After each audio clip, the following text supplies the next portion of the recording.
Hey everyone, I'm back again, and this time with really fascinating development in cinema, because I'm going to talk today about Alfonso Cuarón's Roma. And the reason why I'm leading off like that is here is a film which won the Golden Lion at Venice, but there's a real debate for a little while about how it would go, because the film was made for Netflix and in many respects has not had a cinema release. It's had limited art house depending on which country you're in, and 2 days ago it launched on Netflix. So we're going to do our usual thing where I'm going to say whether you should see it or not, and when I say that, there's probably not much choice. You either see it on Netflix or not at all, and then I'm going to talk about the film and then we'll have spoilers. So should you see this film? Well, I would say that the film is great, so everyone should see it, but it's going to be a challenging film for some people. It's a film set in 1970s in Mexico City, and it's completely in black and white, and some people will find that a bit challenging. The story is completely in Spanish, apart from a few English words, but it's really well worth your attention. The reason why I'm phrasing it this way is I think that if you're the type of person who's not even that big of a film person, but likes to know what's happening in the world, this is a film which a lot of people will be talking about. It'll probably be nominated for numerous awards at the Oscars, Golden Globes, etc. And it already is Mexico's entry for Best Foreign Film at the Oscars. So I think if you've got a Netflix account, it doesn't cost you anything. Check it out and you might be a bit surprised by how seductive this film is. But it is a 2-hour black and white film, and I think for some people that might be a little bit too much. If you're into film though, this is a no-brainer. You must see it. Okay, I'll be back in a second. So, Alfonso Cuarón. Everyone knows his name now. He's probably now even taken over from Guillermo del Toro as the best known Spanish-speaking director, auteur in the world. And if you know the name, he of course directed Gravity, but more to my heart, he directed what I think is a masterpiece, which is Children of Men. So he has gone to Netflix and he said, I've got an idea for a film, and this film is Roma. Now, Roma works in a couple of different ways. Firstly, it's a story of growing up in the 70s in Mexico City in a neighborhood called Metropolitan Roma. So that does have the title in it, but I think we're all a little bit too savvy to know that that's just not it. Roma, as soon as you have that as your title, you straight away think of 72 Roma by Fellini. You also think of, it really brings up the whole neo-realist movement, which is a film movement, which occurred after World War II, especially in Italy, but also just generally through Europe, in which this idea of Hollywood films was abandoned or rejected for real life, for something which much more akin to what people were seeing. After going through World War II, they couldn't have like a musical, and the people you're thinking there are early Fellini, Vittorio De Sica, and this film resembles in a lot of ways the work of Louis Buñuel. So Cuarón's got a few things going here, and I think if you're into film, it's just a wonderful study, regardless of the narrative. Now let's talk about that. This is an interesting device he's chosen. So Cuarón grew up there, so we know it's autobiographical, and the film is dedicated to a character pretty much akin to the one which is the main person in this film, which is Cleo, and the actress is Yalitza Aparicio, and she is Mixteco. So Cuarón does this interesting thing. So he has Spanish subtitle, pretty much 99% of the film is in Spanish, but also in brackets will have this other language, which is Mixteco. And so the reason why he's doing that is sometimes this woman works as a domestic servant, taking care of some children, i.e. the situation Cuaron grew up in, and sometimes you'll see the boss saying something in Spanish, but then the two servants will be speaking in Mixteco and saying, oh God, that kid's out of control, whatever. So you get the dual kind of use of the language. Look, I have no problem with subtitles, so that did not bother me at all. And the film really lives in this world. So, this is interesting that he has chosen as the main person this servant, more than a servant. It's a little bit different to how we think of it maybe in the West, where it's pretty obvious that although they're still given orders, they are much more a part of the family. They live with the family. It's a slightly different dynamic. And as I said before, the film is dedicated to, and I think her name is Libio, and she's still alive, and she was the servant / nanny who Cuaron grew up with, and he still talks with her. And she was quite surprised that this film is kind of about her.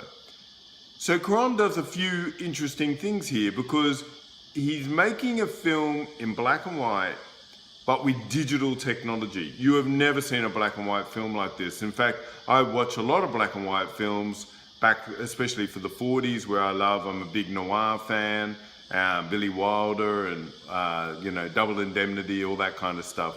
But this film is digital. And so you get a very different, it's as crisp as you've ever seen an image, and yet it brings all this power when you see black and white. And that's because black and white is really the medium of memory.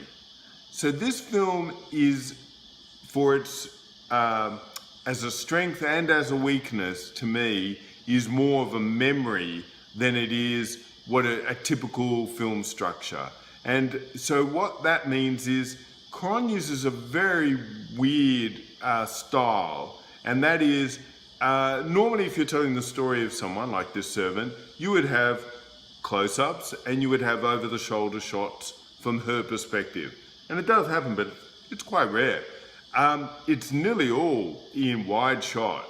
And he uses a camera which pans to the side or does there's quite a few long tracking shots.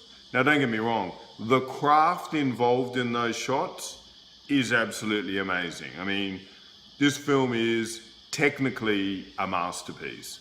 But the problem for me is when you use those techniques to evince a memory, I cannot but help feel I'm one step removed.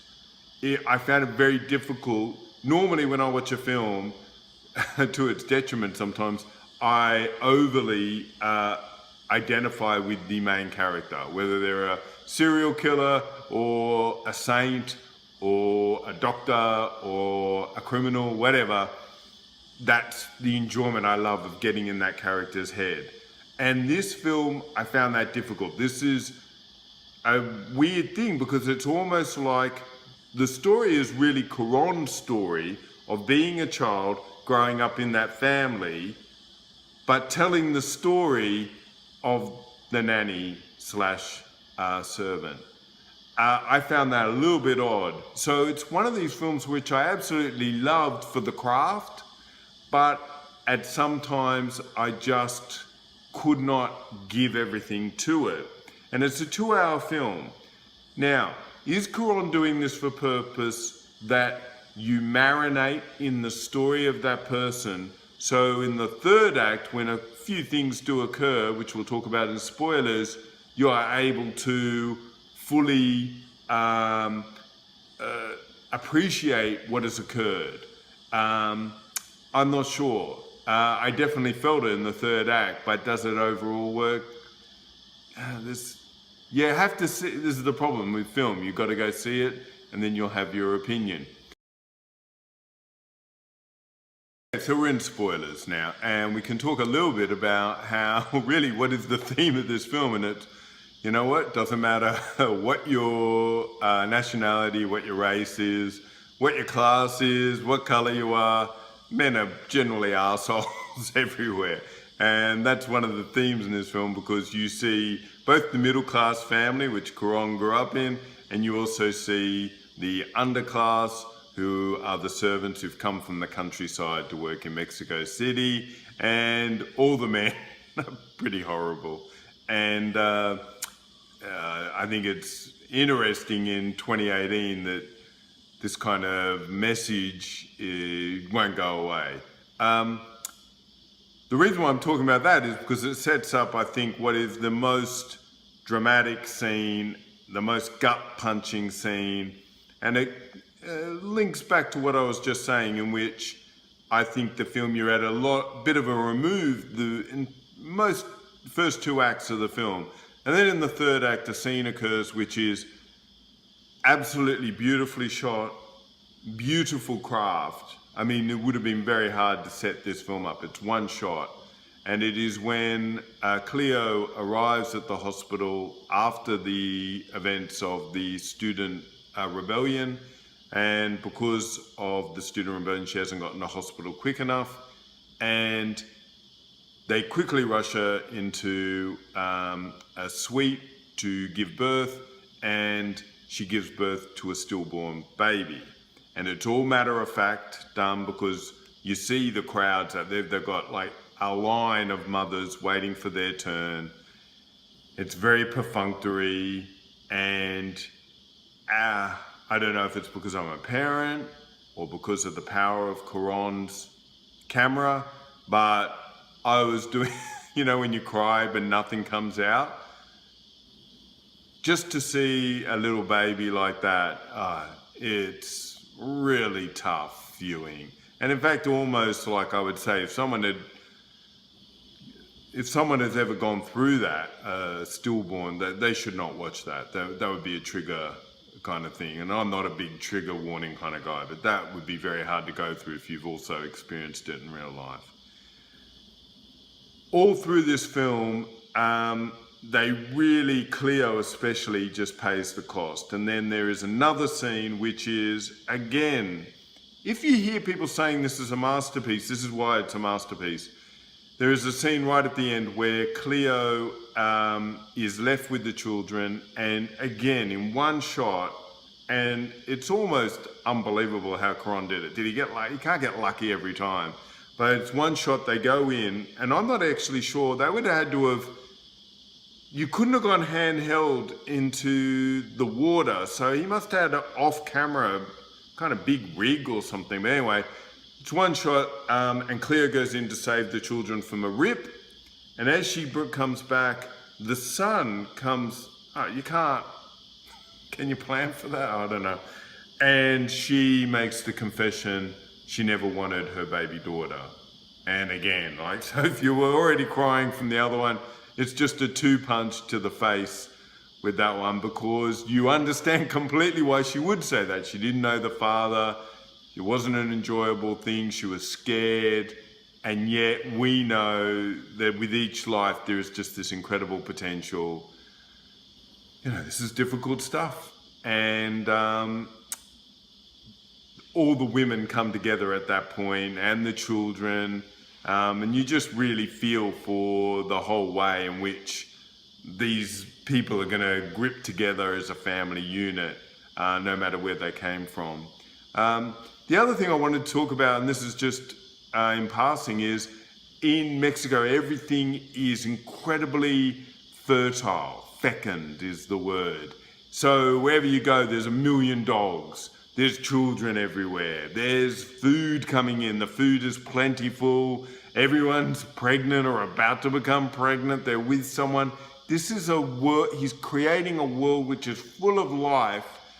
But like if you're watching a nature documentary, because he uses some documentary techniques, the problem is like that, life dies, life grows, it booms where there's none, and then gets too many, and people aren't given their opportunities.